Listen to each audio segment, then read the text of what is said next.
Ahora empieza Lucifernan en la noche, desde la nube de Oort.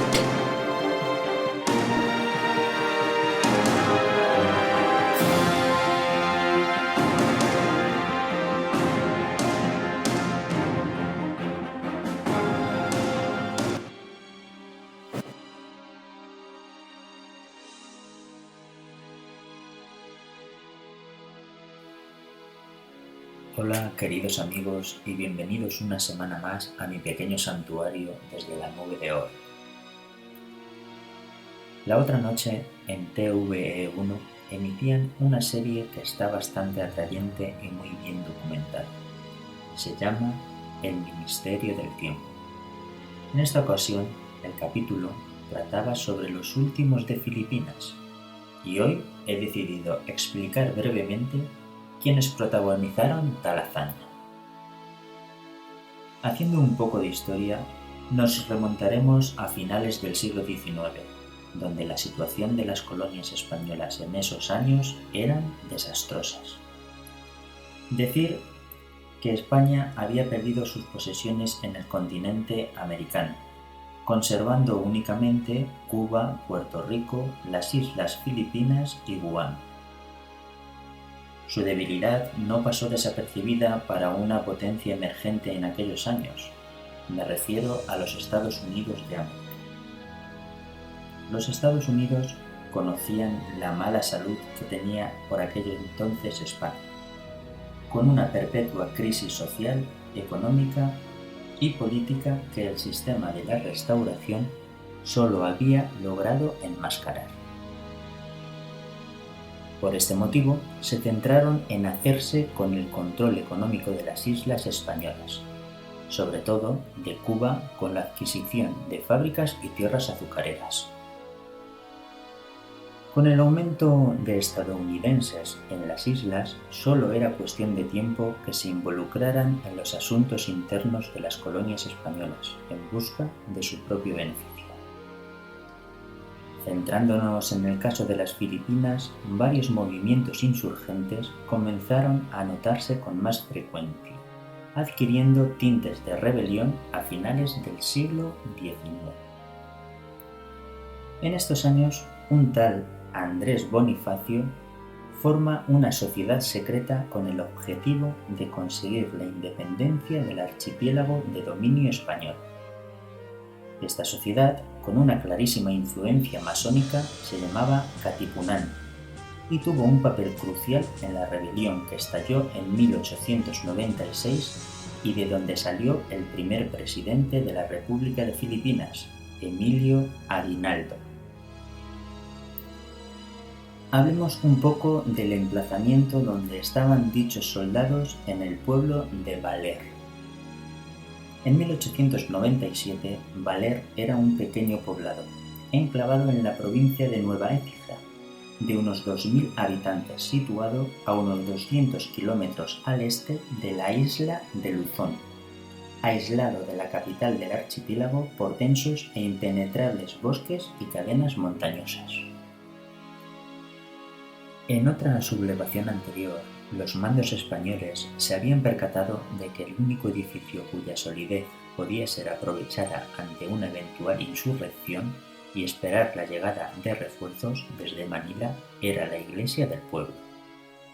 Y así fue como 57 militares españoles, harapientos, enfermos y débiles por no tener que llevarse a la boca, pero sobre todo valientes y decididos a dar hasta la última gota de su sangre por España, defendieron en 1898 el último territorio español ubicado en Filipinas, en una pequeña iglesia en la que esperaron durante casi un año la llegada de unos refuerzos que nunca llegaron.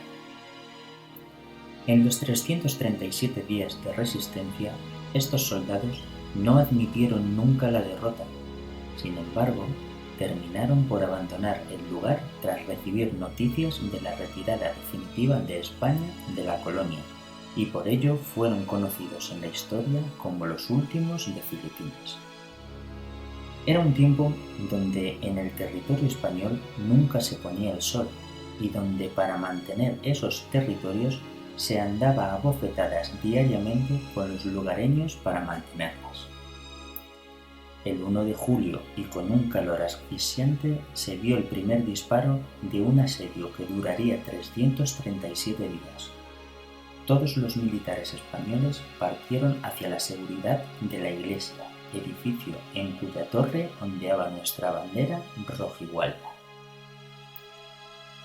En los días posteriores, mientras los héroes españoles se aclimataban a su nuevo hogar, los filipinos demostraron su caballerosidad enviando a los sitiados mensajes en los que les informaban de la retirada española de la colonia, tratando de hacerles comprender que nadie vendría a rescatarlos y que estaban solos ante el peligro.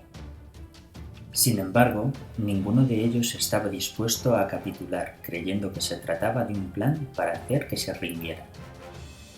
Y así fue como estos valientes soldados aguantaron 337 días, asediados día tras día, con breves treguas, y cómo después de casi un año se dieron cuenta que España había sido expulsada de la colonia, y que esto no podía ser inventado. Ya no quedaba ningún retazo del Imperio Español en aquellas islas y, para colmo, ellos habían sido los últimos defensores de Filipinas. La rendición fue con una serie de premisas, entre ellas estaba la de que serían acompañados hasta territorio español y que ninguno de los supervivientes de Baler sería dañado, y así se cumplió. Y de esta manera fue como el 2 de junio de 1899, tras la heroica resistencia, la bandera española, que estuvo siempre visible en lo alto del campanario, bajó hasta los suelos para de este modo pasar a la historia con letras mayúsculas. Con todo, la defensa de Baler no salió barata, pues de los 57 soldados que entraron en el templo, 15 murieron por enfermedad, 2 fallecieron por balas filipinas, 6 desertaron y 2 fueron fusilados por rebelión. La rendición se produjo con todos los honores, y entre gritos de «amigos, amigos», que les dirigían los que anteriormente habían sido tenaces enemigos. Los supervivientes abandonaron la iglesia formados, con la bandera española al frente, mientras los que habían durante 11 meses intentado someterlos les rendían honores militares.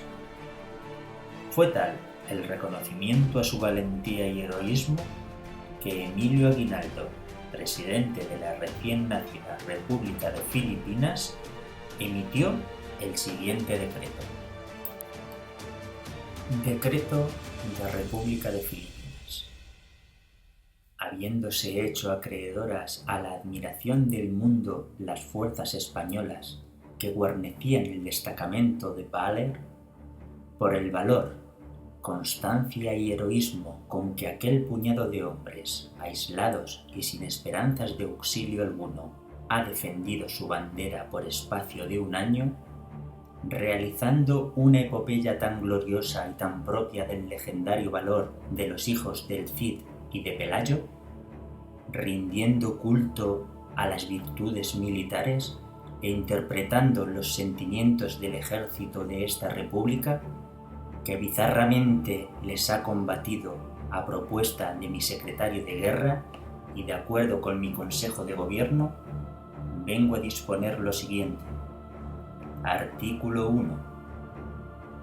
Los individuos de que se componen las expresadas fuerzas no serán considerados como prisioneros, sino por el contrario como amigos, y en su consecuencia se les proveerá por la Capitanía General de los pases necesarios para que puedan regresar a su país.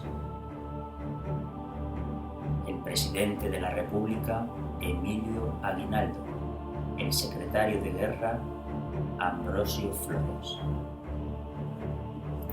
El día 1 de septiembre de 1899 llegaron a Barcelona, donde fueron grandemente agasajados. Y ya para finalizar este breve pero intenso trozo de nuestra historia, solo decir: ¡Viva España!